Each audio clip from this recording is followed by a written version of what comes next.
All right, children, it's a new decade. It's time to face the facts. How do I put this delicately? Your humble hostess is a total les. Shame. You're probably worried this is a coming out video, and I'm sorry to tell you that it is, but it's so much worse than just that. You know, 1, coming out may be regarded as a misfortune. 2, looks like carelessness. And 3, well, at that point, you're just doing it for attention. And I do love attention. I want to be very clear about that, but I also happen to be gay. Some gay people love attention. It's been known to happen. So there comes a time in a woman's life when you have to take a step back, look yourself in the mirror, and admit, this is some high-key lesbicious behavior. And I'm gonna talk you through how I got to that point. So, story time, I fell in love with my best friend. Story time, telling my boyfriend I'm a lesbian. Story time, my parents walked in on my Taco Bell mukbang, exposed, graphic, the tea is piping hot. For a long time on this channel, the official story has been that I'm bi. I'm a super fucking bi. But I haven't dated women since I transitioned. And for a while there, I got pretty deep into the straight lifestyle. This really started in 2018. By that summer, I had privately convinced myself that I was a fully heterosexual woman. And we're gonna circle back to how I reached that conclusion, but I'm starting in the middle of things. I'm like an epic poet. Hail Muse. Hey, how are you, Gorge? So at the beginning of 2018, I became close friends, I'd even say best friends, with a woman whom I'll call Joanne, light of my life. Can we get some melodramatic music, please? Yeah, here we go. You're gonna wanna pour yourself a glass of something nice. I want you to fully enjoy my pain. So my friendship with Joanne got very intense very fast. It was that kind of friendship where you develop your own private language of references and in-jokes, and you drive everyone around you crazy with your unintelligible banter. We'd call each other pretty much every day, and we'd talk for hours. And I don't think I've ever called her and not been laughing or smiling in the first 20 seconds, which is very unusual for me, because I am a weird, and I don't get along that well with that many people. One reason we got so emotionally close is we're both trans. And there's a kind of intuitive understanding and a sense of humor that I can share with another trans woman that I can't really have with anyone else. Oh, and by the way, Joanne also happens to be just angelically beautiful, which I did notice every time I looked at her. And from the beginning of this relationship, it wasn't sexual, but it wasn't exactly platonic either. We'd get drunk and make out. We'd sleep in the same bed and cuddle. Straight girls do that, right? Gal pals. I remember one of the first times I hung out with Joanne, we got our nails done together, and that night we were bar hopping, and she took my pretty hand and her pretty hand, and we walked down the street together holding hands. This is garbage, and I want to die. I hope you all know that I'm in agony. Later, we were at a bar table with friends, and every time one of us needed a drink, we'd run off to the bar, and she'd secretly kiss me. This is still one of the most magical gay things that's ever happened to me. Joanne had a boyfriend at the time, but he didn't care. A lot of men think girls kissing is hot, but they don't take it seriously. They don't think it could ever mean anything or lead to a real relationship. Gal pals. Just kill me. Take me out behind the shed, put me down humanely, and just buy a new YouTuber before the kids get home and they won't notice. So this very intimate friendship went on for about a year without me acknowledging to Joanne or to myself that I was falling in love. So not only was I in denial about being in love with her, but at the same time, I had basically convinced myself that I only wanted to date men. So how could I possibly think that? Well, the short answer is shame. Why is no one talking about the shame? I was so ashamed of my attraction to women. There were days I thought the shame was gonna crush me to death. Oh, I wanted to be straight so bad, and let no one say I didn't make a strong attempt. There should honestly be a statue of me sucking dick in the town square with the inscription, "Here knelt Natalie Wynn, attempted heterosexual." I'm a Bronze Star lesbian. Well, if we're really being honest, I don't think I get a star. Oh, I was desperate to be straight. I tried prayer, I tried electric shocks, all the classics, all the hits. You know, the idea is if you shock yourself every time you think about women, you start to associate the two in your head. So now I'm a lesbian and I enjoy electric shocks. This is supposed to hurt, but I just feel like I'm on a road trip with Cate Blanchett. So at some point, the shame was just too much for me, and it literally broke my brain. I no longer wanted to be straight. I simply deluded myself into thinking I was straight. Maybe a little bi. A little bit. By that time, I started dating men, and I got into a serious, long-term relationship with a man. And at first, I explained away my feelings for Joanne by telling myself, female friendships are just really intense. That's probably why I feel so strongly. And everyone thinks women are beautiful, so it's only natural I'd notice that. And, spend a lot of time thinking about it. So this nonsense went on until the beginning of last year, and then two things happened. First, Joanne started dating a cis lesbian.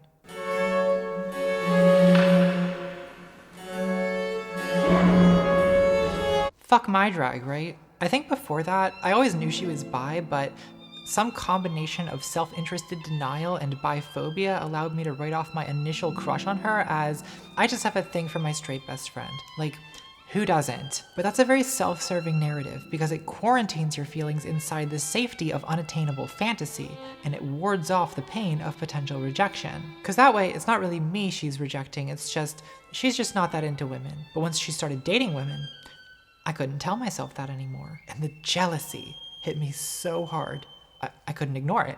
Second, around that same time, Joanne decided to visit me for a few weeks. It was a long distance friendship. And about halfway through that visit, I cracked. One morning, I woke up next to her, gal pals, and I looked at her pretty fucking face, and I had the thought, I wanna wake up next to you every day of my life.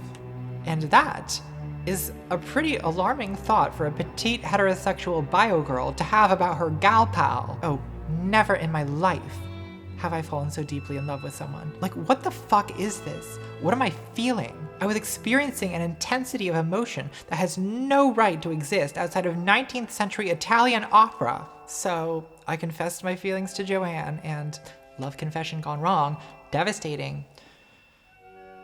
She did not reciprocate my feelings. Nurse, my pain is at a 10. I need more pills. Needless to say, my heart was shattered. I cried a sea of tears, blah, blah, blah. I'm sure we all know how that goes. And here's the thing. If we'd taken a 3-month friendship break right then and there, I might have recovered. But we couldn't keep away from each other. She wasn't in love with me, but she must have been in something with me because the truth is, we were never just gal pals. And I was beyond reason. Like, I probably would have started one of those lesbian couple joint Instagram accounts. That's how tragic this got. Those are great, by the way. Pay no attention to bitter queens. So for the rest of 2019, Joanne and I kept talking, kept visiting each other, and I just repeated this heartbreak again and again and again. Now, if she had reciprocated my feelings, I probably would have come out as gay last year because the heat of a romantic relationship has a way of evaporating shame. But rejection and heartbreak are shameful in themselves and only made the situation worse. So I spent most of 2019 going in and out of denial until finally, last October, I got super fucking canceled on Twitter as discussed in my last video. Link in the description, subscribe. And at the same time, Joanne realized that she was gonna have to be the one to enforce a friendship break. Otherwise, I was never gonna get over her. So there was this combination of things, being politically canceled by Twitter, being romantically canceled by Joanne, and also losing her as my closest friend, which sent me into this catatonic, rock bottom kind of depression. And of course, depression is a terrible thing, but I think it can also serve a purpose. Because depression brings your life to a standstill, and in the quiet of that standstill, you sometimes feel outside yourself. And with that comes a new perspective. So last December, when I was lying around drinking White Claw all day and binge watching Orange is the Bluest L Word, I actually didn't feel so much shame anymore. And that gave me a new kind of clarity. I looked back on the last couple years and saw that I'd been avoiding the obvious. So that's what it took for me to finally face the fact that I am a gay, not clickbait.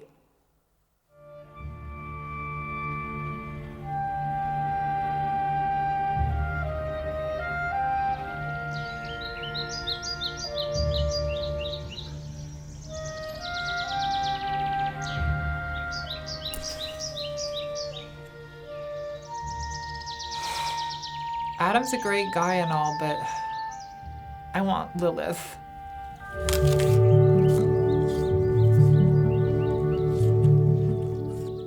Shame. This floral fantasy is a little less Mother of Mankind and a little more Coachella 2015. Well, that's my Eden. Candy flipping. I love it. Okay, let's circle back and talk about how a wholesome homo like me wound up in the clutches of the straight agenda. It starts with denial, and there's two sides to gay denial. First, there was a period where I repressed or explained away my attraction to women. Female friendships are just really intense. Straight girls have girl crushes too. And second, I experienced and acted on what I genuinely thought was sexual and romantic attraction to men. And to be honest, I'm still kind of struggling to make sense of all this. Maybe I'm not quite ready to make this video, but I'm afraid that if I don't, the shame will overpower me again and I'll slide back into denial. So, while I'm still thinking semi-clearly, let me talk you through the struggle. Because, like most queer people, I find nothing more fascinating than an in-depth analysis of my own personality. She's a Libra. So in 2017, I started taking feminizing hormones. And most people are aware of the more obvious effects of that, like it makes you grow breasts, at least in theory. I just added progesterone, we'll see if that does anything. But the lesser known thing is it has some pretty major effects on your mood and your sexuality. The first few months I was on hormones, I actually wondered if I was now asexual because the libido I had known before was just gone. But I'm very much not asexual. It just took me a while to adjust to an endocrinologically female sex drive. One of the differences for me is it's not as obvious now whomst I'm attracted to. Just looking at an attractive person, well, let's put it this way. It sparks my interest, but it doesn't light my fire. It's not the instant inferno that is testosterone-fueled lust. It's a slow burn that has to be built up. Some people call this demisexual, which is a term I'm ambivalent about, but I think the concept it describes applies to me. Like I form little crushes on people based on watching their YouTube videos or whatever, but I don't feel intense sexual attraction to anyone until I've gotten close to them as a friend. So I have a hard time getting too excited about casual dating, you know? Can't I just find a new best friend, fall insanely in love with her, and then get gay married? I know that's not how it works. I have to play the field. I also think it's a reason I don't really like porn that much. Because sex without context is just mechanics to me. It's boring. The buildup of desire, that's the interesting part, and the struggle between desire and shame. I shouldn't, but I want to. That's how you build a plotline, kids. I'm also guessing this kind of slow burn sexuality is more common in women than men. And I wonder if that's a reason why gay men tend to know they're gay at an earlier age than gay women. When you have teenage boy testosterone levels, it's harder to be agnostic or mistaken about who you're attracted to. Whereas, there's a lot of gay women who don't realize they're gay until they're in their 30s or even later. And thank God for them, they make me feel less bad about my wasted youth. So it's hard for me to use visual sexual interest as a guide to my sexuality, because I do feel aesthetic attraction towards beautiful people of any gender, and that can be pretty intense in its own right. I guess the difference for me is looking at a beautiful woman is more emotionally captivating to me than looking at a beautiful man, which can be moving in its own way, but it's more like the way I'm moved by, I don't know, the Parthenon. You know, it's sturdy, symmetrical, has impressive columns. That's not to say it's totally asexual. I mean, I'd fuck the Parthenon. I'd fuck it so hard. I admit I do have some kind of erotic fascination with masculinity, and maybe that stems from my pre-transition sense of having failed at masculinity, so I'm mesmerized by the real thing. There's something about the contrast between me and a masculine man that's sexually intriguing to me. Like I've sometimes pleasantly gasped at the feeling of hairy, muscly arms enfolding my smooth, fragile body. Or maybe it's more Freudian, the masculine man as daddy, the archetypal father, the symbolic power of the phallus. Penetration is the ultimate expression of desire and possession. There's a lot of sexual connotations to manhood, and I think that's why I can look at a sexy man and create plausible fantasies in my head where I'd absolutely enjoy letting him do things to me. And I can find things I like about male bodies, like they're very warm. I love it when you get under the covers with a man and he warms you up. But that's when the lesbian voice comes into my head and she says, "But are you attracted to men? Or do you just like being warm?" My attraction to women is very different. I look at a beautiful woman and it's just like, oh no, you're gorgeous, you're beautiful. This is going to destroy me. You know, it can actually be painful how beautiful a woman is. I've never once been in pain over male beauty, but around Joanne, once I was open about my feelings and things got bad, there'd be moments I'd have to just look away from her and be like, don't even enter my line of sight right now. You're too beautiful, I can't stand it. There's a kind of sick masochism in wanting someone who doesn't want you back. It's insatiable, like an addiction. And on the flip side, there's an intense erotic thrill in being desired. I think that's what got me interested in men in the first place. It's that they're interested in me. And that's pretty interesting. I've felt desired by men in a way I've never truly felt desired by women. You know, a man will glower at you with that agitated, carnivorous desperation. Fuck me up, king. God, that's hot. Gets me every time. But notice how excitement at the attention, the flattery of being desired, is not the same thing as attraction to men. You know, there's a difference between I want you and I like that you want me. But for a long time, I confused one for the other. And one reason I was able to do that is that the normative sexual role for women is to be pursued, possessed, desired, seduced, dominated by men. It's all very passive. And in most of the sexual encounters I've had with men, I've taken a very submissive role. Sometimes I just submit to the glower and let them do things to me. And I do think that the thrill of being desired is a valid thing to want. I like that feeling myself, and I do genuinely enjoy taking on a more submissive role sometimes, but you have to go about it thoughtfully, because if you don't, sexual submission can be a way to avoid confronting what your desires actually are. It's freedom from freedom. And if you're ashamed of your sexual orientation and ashamed of your transsexual body and ashamed of having any sexual feelings at all because of stigma about trans women being fetishists, then relinquishing responsibility for your own desires by letting someone else take control can be the only way you can enjoy sex at all. And for a while, it was almost the only way I could enjoy it. And I was able to convince myself that was normal because the sexual situation of a lot of cis straight women isn't really that much more liberated. Like, I read 50 Shades of Grey years ago and totally identified with the fantasy.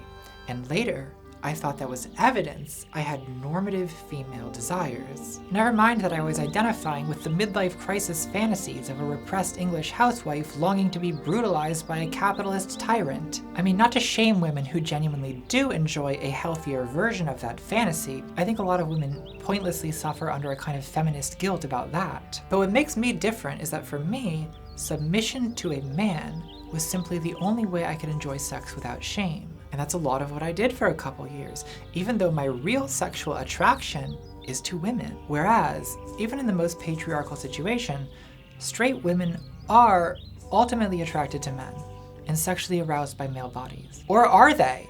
Gay men certainly are, and gay women are just rhapsodic about women. But a lot of straight women are just kind of meh about male bodies and men in general, which, what is that about? I just do not understand straight women. I don't think I ever will, and that's okay. I'm just gonna accept my bewilderment and move on with my lesbian life. Now, what I've been giving you so far is a retrospective analysis, an autopsy of my romantic failings of the last 2 years. But you have to understand that when I was living through this, I experienced it very differently, because I didn't have these insights. So I wasn't thinking, oh, I'm not really attracted to men, but I enjoy the thrill of being desired by them, so I'm gonna pursue that to distract myself from how ashamed I am of my attraction to women. No.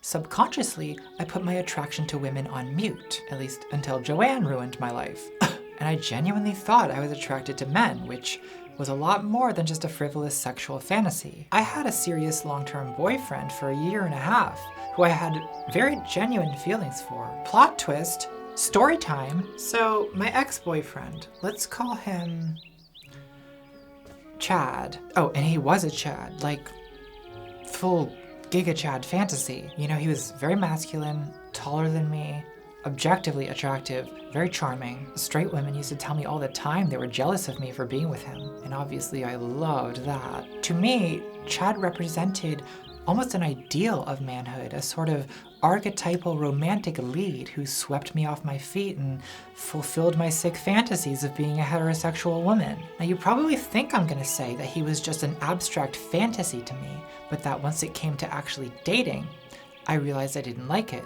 But honestly, it's more complicated than that. Like at the beginning, I was the one who pursued him, and I still think of him as the one genuine boy crush of my life. When we started dating, it was really exciting.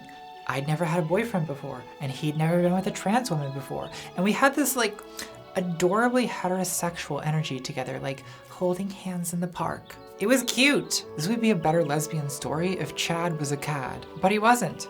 He was great. He took very good care of me. He was never ashamed to be seen with me or of his friends and family knowing he was dating me, which, if you're a trans woman, that's a huge deal. He was a lot less ashamed of me than I am of myself. And when I was with him, I wasn't ashamed. And that meant a lot. So I really wanted this to work. Like, if I was gonna be with a man, he was the one. And for a year or so, I thought it was working. I enjoyed the time we spent together. I missed him when he was gone. I told him I loved him, and I meant it. But what happened is, by the end of the first year, the initial excitement had died down.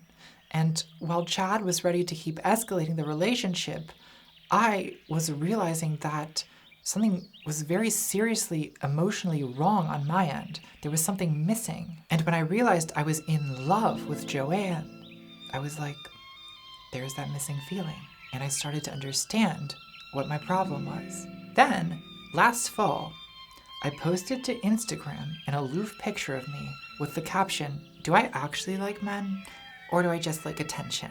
And I didn't mean anything serious by that. I was just joking around. You know, you can post something like that and a bunch of straight women will respond like, "Yeah, fuck men." What is their damage? Well, they're stuck dating men. That's their damage. But a few people left comments saying, "Oh, are you making a video about comp het?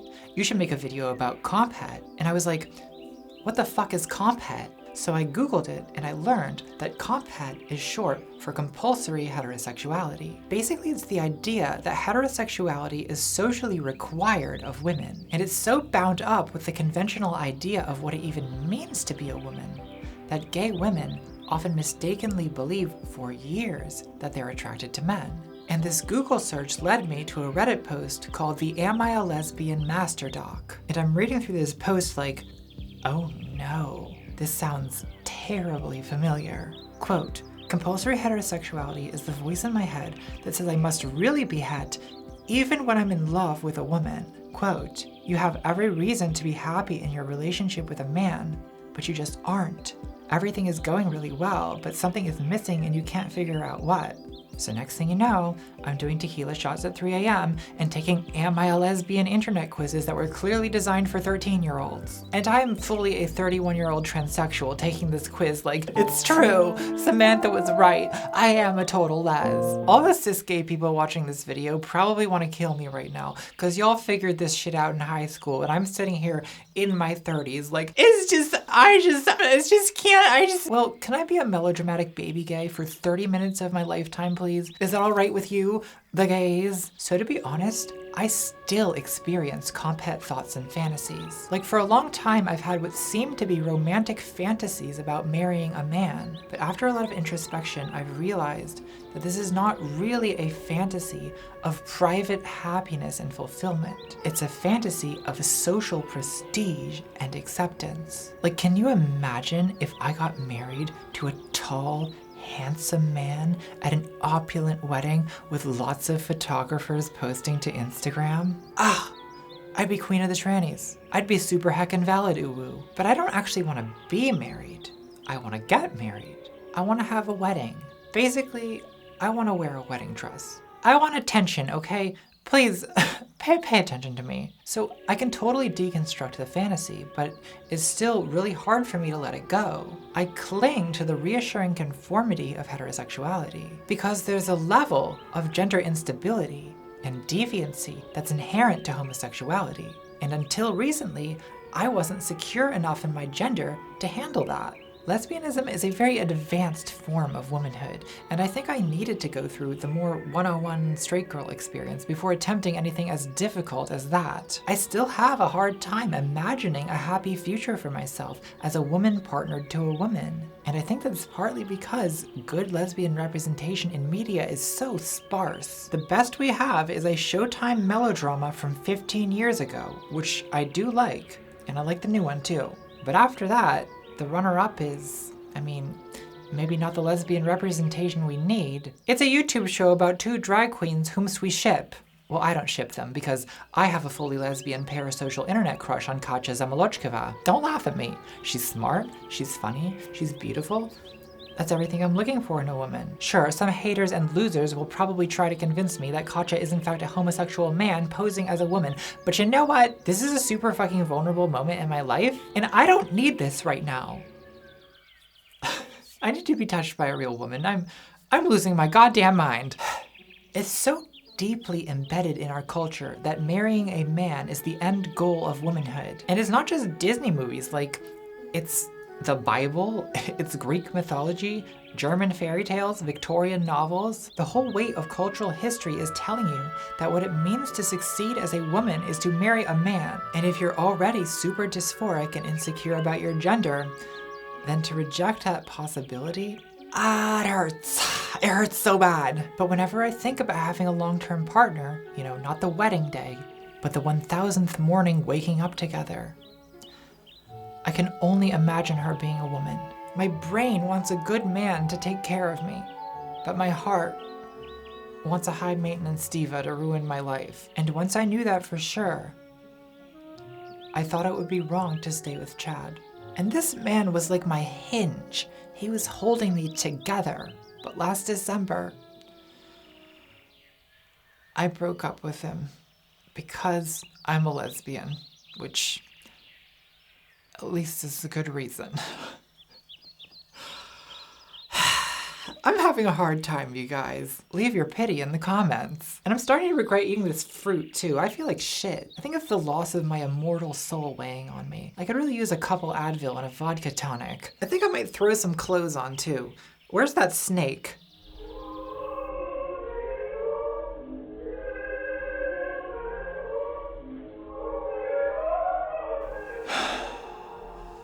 I already missed my heterosexual nails. I know these are too long to be gay, but baby steps, okay? This is hard for me. Getting my acrylics removed, traumatizing. I feel like I'm detransitioning. One of these days I will do the lesbian manicure with acrylics on 8 fingers. I just have to find the courage to walk into a salon and say, "Hi, I'm a homosexual, please. I want 2 short nails so I can fuck pussy." Shame. Let's talk about the shame. Before I was transgendered, I really only dated women, though 2 of those women later turned out to be trans, so I guess we had some way of finding each other. An attraction to women was never really a problem for me before the transgendering because I was raised in an alternative lifestyle where men are supposed to be attracted to women. Crazy, I know. Not that I'm a newcomer to shame because, sweaty? I was doing plenty of things that men are not supposed to do.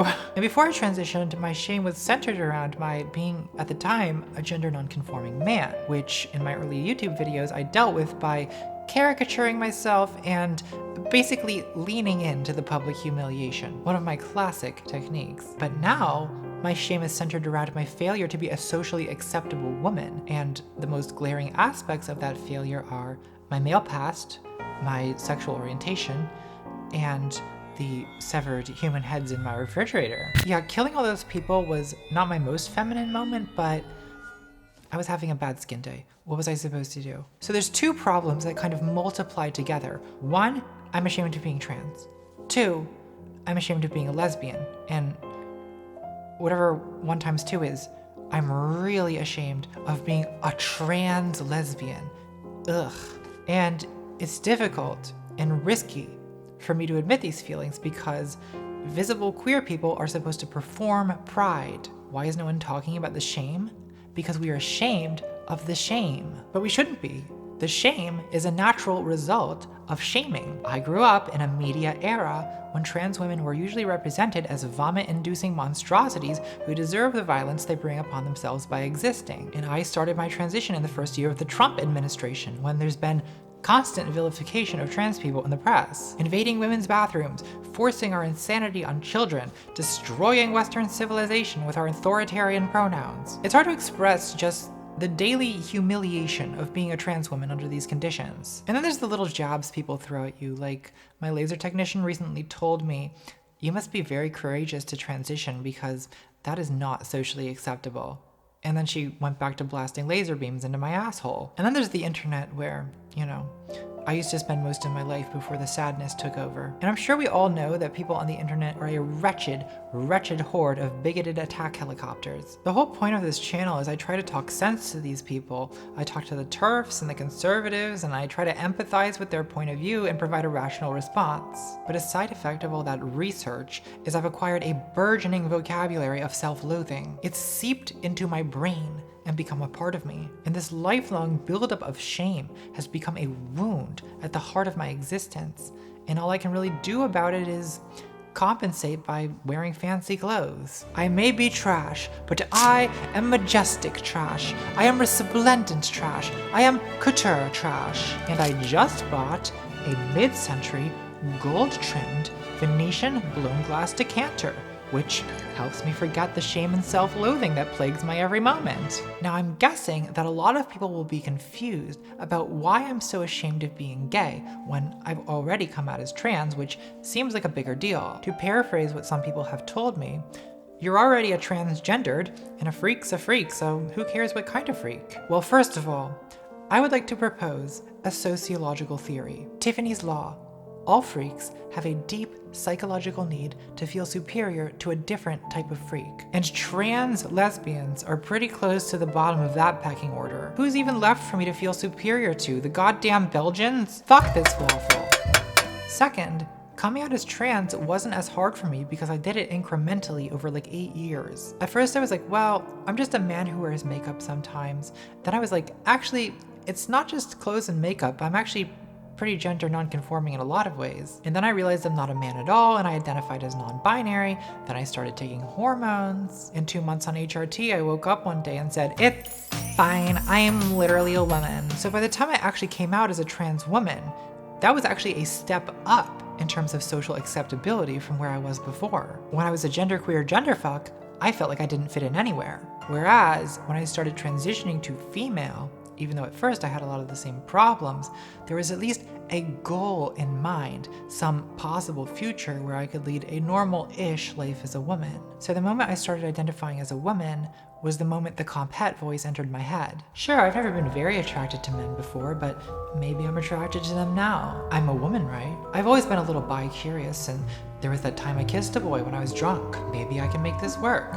Let's choose some boys to be attracted to and get started on this. Of course, I wasn't as self-aware as that. My way of explaining it to myself was, I guess hormones just magically changed my sexual orientation to the socially acceptable one. That's super freaking crazy. Shut up, you goddamn lesbo. God, there's so much pressure on trans women to be extremely gender conforming, and even more so if you're a representative of the community. You feel like you have to be a Stepford wife or else cis people are gonna throw us all in camps. And early in my transition, I kind of worshipped straight trans women. Like, I looked up to them and I wanted to be just like them. Now back then there were a handful of trans lesbians on YouTube trying to make the case to the masses that being a trans lesbian is a legitimate thing. But in 2017, sweaty, the masses were not having it. I watched those women get eaten alive. And as a result of my witnessing that at a super fucking vulnerable moment for me, I internalized the message that a trans lesbian is just not an okay thing to be if you want to be tolerated or respected by anybody other than a handful of communists. So I began my transition with essentially no role model of a widely respected and admired trans lesbian. And it doesn't help that most forms of transphobia are harsher on gay trans women than they are on straight trans women. Like, take this trope that trans women are men who transition to creep on women in bathrooms. In response to that, it feels really good to be able to say, I'm not even attracted to women. I'm just a petite heterosexual bio girl. I'm surely not some kind of 6-foot monster who likes women. Shame.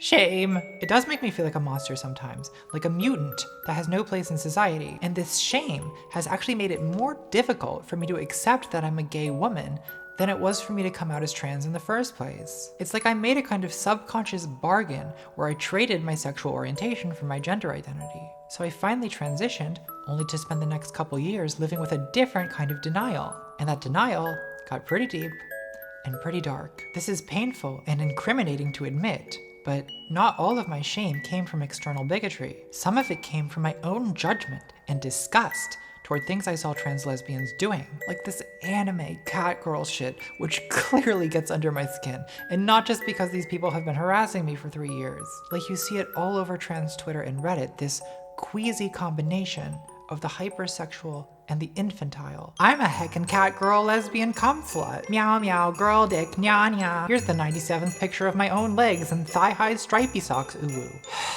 What is that about? Is this how women act? Cis people are gonna see this. They're not gonna let us into women's spaces if we act like that. Now, I'm not proud of having these judgmental feelings, but I confess to periodically sinking into these morbid, guilty binges of cringing at embarrassing trans lesbians. And if I was a different type of YouTuber, I could have turned this into content. At my worst, I would sit there telling another trans person, why are trans lesbians so cringy? They're making things harder for the rest of us girls. And that's the real darkness, isn't it? Not even having the decency to openly despise yourself like an honest American. No, just sitting there in absurd denial of who you are as a person, disparaging your own repressed identity to anyone who will listen. And I'm ashamed of that too. I'm ashamed I sunk that low, but all you can do is try to get better. And I'm trying to get better. I've broken free of the denial, and now I have to break free of the shame. Because shame is literally ruining my life. I told Joanne I was working on a video about shame, and she said I might want to mention that one of the reasons she didn't want to be with me is she'd be ashamed to date another trans woman.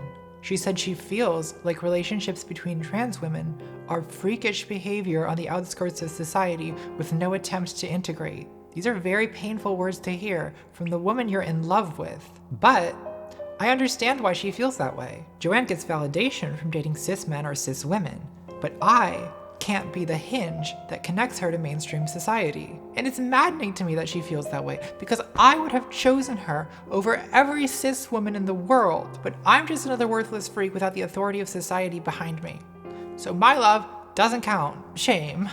It poisons the soul. You know, who you love, just like what gender you are, is such a basic part of your humanity. And shame about that cuts to the core of your being. It's not, I'm ashamed of what I did. It's not, I'm ashamed of how I feel. It's, I'm ashamed of who and what I am. And living in that state of mind is garbage. It's basically hell. Even after I realized my sexuality, I considered just shoving that shit back down, never coming out. I have all these fears about it. I'm worried people will take my gender less seriously. I'm worried cis women or straight women I'm friends with will get weird about it. I'm worried I'll die a lonely, useless lesbian, in which case I should have just married a man, cause at least then there'd be someone to kill the spiders and fix the fucking sink. I'm worried I'll lose my straight male audience on YouTube. Although, I mean, love you boys, and please keep the attention coming, because I need all the validation I can get right now, but I will be fine without you. And in any case, when has a woman's being a lesbian ever stopped a man from taking a swing at it? I actually thought about marrying a man anyway, just sacrificing my sexual orientation to regain that safe, comfortable, shameless feeling I used to have when walking down the street holding Chad's hand, feeling like I'd succeeded as a woman. But if I don't deal with this now and work towards accepting myself, then I'm just gonna be in the same situation in 10 years, when I'm 41 years old and married to a man and having these same feelings. So it's time for this to stop, because literally the only good thing about being gay is doing gay shit. And as long as I'm ashamed of my sexuality, no one's gonna wanna do gay shit with me. As I like to say, if you can't love yourself, how in the hell are you gonna prop up your narcissistic delusions? Look, I'm trying to stay positive. Maybe everyone hates trans lesbians now, but just you wait. We all know how trends work. In 10 years, being a trans lesbian will be the coolest, hippest, chicest thing imaginable, and all the people who talk shit now will forget they ever said a word. That's right, even the straight trans girls will be making out with each other just for the clout. Like, we can be lesbians too. We are edgy. Oh, It's gonna be Madonna and Britney at the 2003 VMAs all over again. Mark my words. And among cis lesbians, it will actually be a sign of prestige to have a trap waifu. I can dream, right? Once you tasted one forbidden fruit, why stop there?